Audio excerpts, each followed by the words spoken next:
जिसे जाना होता है उसको कुछ न कुछ तो कहना होगा। अपने जमीर के साथ जिंदा रहना आसान नहीं होता है ऐसे कदम उठाने के बाद, और 9 बार ऐसे कदम उठाओ तो शायद जमीर तो कहीं बहुत पहले ही जा चुका होता है। तो अब उनको जो कहना है कहते रहे, लेकिन पूरे बिहार की जनता, पूरे देश की जनता उन्हें देख के आज एक तरह से पिछले 4 दिन से हर घर का एक चुटकुला सा हो गया।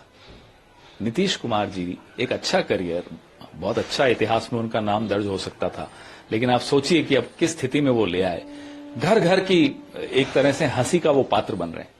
अब वो उनकी इच्छा, वो हंसी का पात्र बनना चाहते हैं।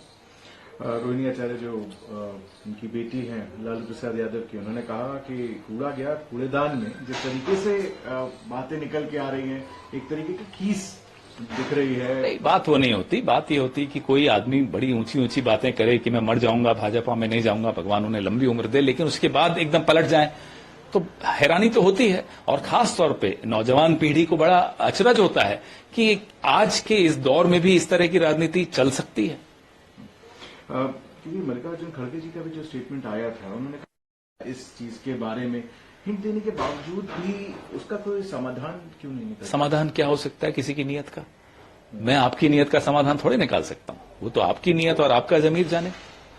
हमने फिर भी मौका देता है, क्योंकि एक बड़ा राजनीतिक दल है, राष्ट्रीय राजनीतिक दल है, तो बड़ा दिल भी रखना पड़ता है, कई बातें बर्दाश्त भी करनी पड़ती है, लेकिन किसी की नीयत का समाधान तो हमारे पास नहीं हो सकता। क्योंकि बीजेपी के साथ जा रहे हैं, तो बीजेपी के एमपी रविशंकर प्रसाद ने भी अपना कमेंट दिया है कि बोले जब मेन आदमी इंडिया अलायंस का ही नहीं है उनके साथ, तो इंडिया अलायंस का कोई अरे कैबिनेट के वो मेन आदमी रहा करते थे।